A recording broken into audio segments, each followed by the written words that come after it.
Freestyle chess is back in Paris. Another super tournament here. Look at the star-studded lineup, but no Hans Niemann. He pulled out very late on. What a shocker. Cited personal reasons, already drama from the offset. Still though, these games are epic, and especially this one, 116 moves of pure drama. With the white pieces, we had Wingardium Carl Leviosa, and his opponent playing with black is Vidit Gujarati, the man who just got married in India. Congratulations to him. He even rocked in on a pony for good measure. We absolutely love it. Now they're playing at the moment in a round robin stage. 8 will go through to a knockout section, and then we'll get the final winner of this leg of the whole tour, the event which is going round the world. So let's dive in on this chess here. We see Magnus kicking off with the pawn to e4, but supported by the queen.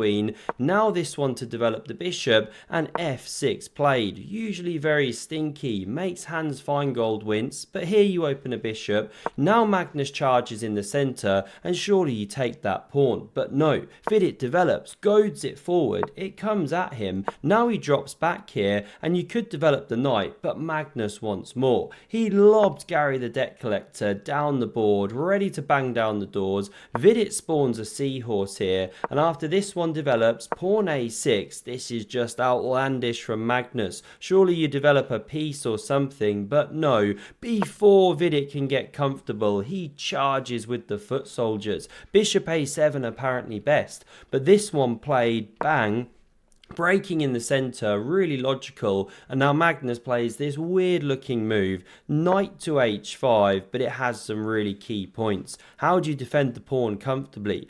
You know, if you push, you're opening the file in a really bad way. So the queen covers like this, but it's slightly a bit of a traffic jam over here now. Magnus carries on the pawn storm. He's also looking to develop the bishop. The rook hits the file. Now the bishop comes at that queen, so she steps back, very uncomfortable, and everything goes into the blender. Not the most precise, but at least Magnus can centralize his queen, then develop the knight here, and it causes Vidit to play something absolutely shocking. I mean, it's like looking at Gukesh's attempt at the smile when he was having a photo with the Botez sisters. He ain't messing about. He's here to play chess with his new short back and sides world champion haircut. The move played here is knight takes on b4. Excuse me.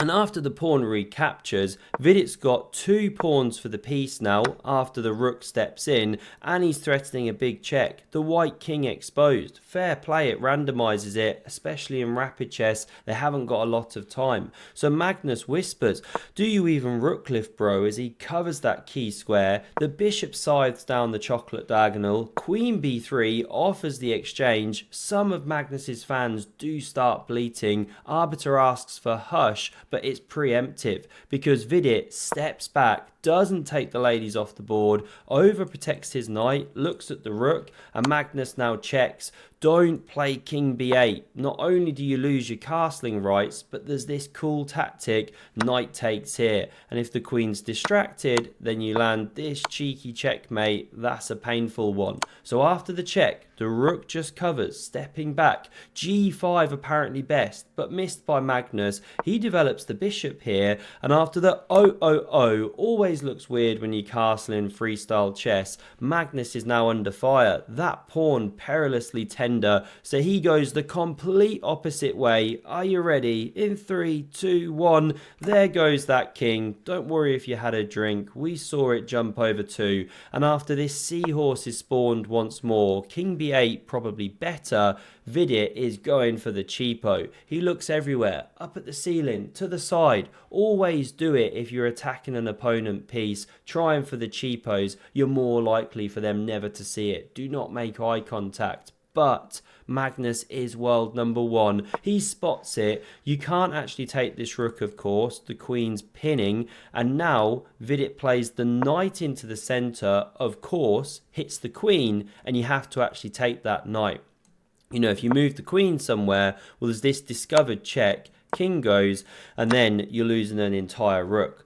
So we jump back. Magnus Carlsen smashes it off the board here, as you have to do. Bishop takes back. Rook b1 stops king b8 now, or the queen's crashing through here, using the fact that the pawn would be pinned, and so we get pawn to c ships, intercepting this one. Now the knight develops back into the game, headed for e4. The queen enters, really nice invasion. Magnus covers the key squares. Bishop a7 opens the rooks, and after the knight covers, looks like you're gluing everything together, but Vidit's about to unravel it. Now he didn't go rook d4 straight away. Looks amazing, but Magnus does have a check or an invasion here, so fine. He plays queen d3, and it's actually an excellent move. Normally you don't want to get the queens off against Magnus, right? He loves to grind like a grandma deep into the endgame, but here it's actually quite good because the rooks invade, and this one is tricky to support. This is a bit of a monster too. So Magnus gets active. Always a great policy. The bishops leave the board. King takes back. Rook steps in here. Hits two at once. Now you could check and that kind of thing, but you just can't hold on to everything anyway. So Magnus pushes the pawn. It's taken. Now he spawns the seahorse. Hits the rook and double hits this pawn on b7. So what does Vidit do? It's actually a great move. You know, he can't step back and defend. He can't check. This one covers. So he instead pushes this pawn, gives an exchange here, but after captures AB, or CB I should say, knight moving away, let's take stock of the position, because Vidit's got 3 pawns for the piece, and look at these ones, about to be escorted by the king. This is what we now see. Instead of Vidit capturing, he just brings that one in. And how dangerous does this look? But fair play to Magnus. He comes up with an absolute corker, almost as beautiful as Danny Wrench's outfit when he draws the balls from the lots there. A lovely pair of slippers and a gown. He plays the move of pawn g5. And it's so good because it sacrifices a pawn simply to activate the rook and go for the counterplay, the activity. I mean, how are you making this one into a passed pawn when there were 1, 2, 3 in front? Well, watch this. If you go h6, not played, then you can go h4, rip stuff open with check, and the f pawn's running so fast. So after this one, h6 not played, we saw a5 instead. Great move, push 'em baby. Now Magnus takes, rook d7 covers, and after king e4, a4, well, look at this. The king, white king, is about to march in as well. It's a race, it's counterplay, but look at Vidit, so dangerous. Red carpet rolled out, the rook slides over. Magnus hasn't quite yet got a passer. You know, great defense from Vidit. His rook's attacked, he gives the check, barrier formed, king steps back, and after rook c4, threatening to check here, you do have to step in. You know, if you push the pawn, well, you've got problems. If you push this one, wait, what happens in that line? Let's have a quick look. Oh, sorry, of course, it's dropping with check. Fine, you can't advance them yet. So king b5 played. Now Magnus finds another great move. You know, be careful. Don't check here. You invite in the black king, and then you're attacking a knight and a rook. So he steps to the c file here, or stays on the c file, and it's really nice chess. You know, he's prepared to check from behind. So Vidit blocks that one. And now imagine playing this with the white pieces. Low on time. Look at the pawns, for goodness sake. Horrible to face over the board. What does Magnus do? He finds the excellent, well done if you play similarly, king d4, just calmly letting the pawn run down to b2, only then to follow up with this, just goat level understanding, rook c4. And he's saying, fine, make the queen, no worries, I'll check you, and you have to actually step back to b6. If you go here, you get forced to b6 anyway, and then you win the queen, and everything's fine and hunky-dory. So this is why we didn't see the pawn promote. We're rewinding. King a5 was played, again threatening the promotion, so again the knight steps back to cover.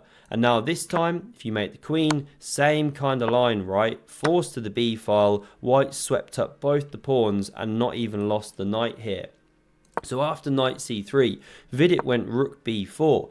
Magnus now drops back. The rook stays on the board here, goes for the f pawn. Magnus steps in with the king. We get takes, rook h4, ambitiously covering the h-pawn, attacking Vidits. He defends it. Now the king takes here, and just like that, Magnus has got everything under control. Another check. He steps up, a3, and now everyone and his chess dog is just taking that pawn, liquidating things, running the king over. That's a draw. Let's go home. But no, Magnus plays knight c3 here, just the more ambitious way to play as ever. Now we see the king run around, and eventually we do get this exchange of prisoners. A for h-pawn. Vidit still got the two passes, but they're well under lock and key. Magnus starts giving this king the run around now, and we're going to accelerate through a few moves here because it's a long game. We're on move 76, another 50 to go.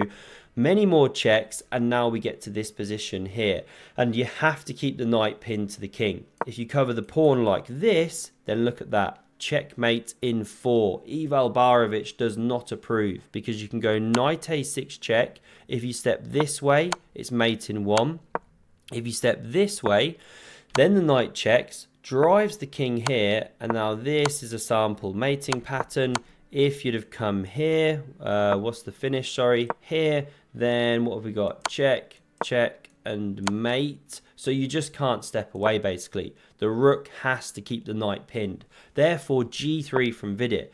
Magnus now takes the pawn. g2, check, king a7. The rook sweeps around behind. No queen for you, sir. Now rook here. And because of the mating threats against the king, this is no fun for Vidit. He has to block with the rook. Now the pawn drops, and he's got to sit and suffer for move after move after move, trying not to get checkmated. Now this is a theoretical draw. Vidit's getting 10 seconds per move, so is Magnus, but you've got to prove it over the board. The big finale's coming. Magnus Carlsen, goat of the endgame, running this king around. It now steps to the back rank, but it's not its final destination. Few more moves played through. We're well over 100 now. We get to this position after check, knight blocking, king here, where Vidit's only got one move to keep the game as a draw, and you guessed it, he does not find it. He goes back. Oh. And now it's over if Magnus just brings Magnus sees it. king forward. He should play king h5. Game remains a draw. You can wiggle your way out, but he plays king h7. Terrible move. King f7, and it's checkmate next move. Guaranteed. He does not defend, Oh, and he's he does defense. it! He does it! Because now, when you step in like this, it's going to be a checkmate by force. Here, Vidit checked the 50 move rule, but he's nowhere near and resigned the game. Because if you try and step back, then still you check, and that's a mating net because the knight covers the fourth and final square that the king needs to escape. Awesome, epic game there from Magnus Carlsen, and here's the results on screen as I've got them right now at the time of this recording. Hope you enjoyed this one. Do smash subscribe if you did, and have a look at the video on screen for another epic game of chess. Cheers.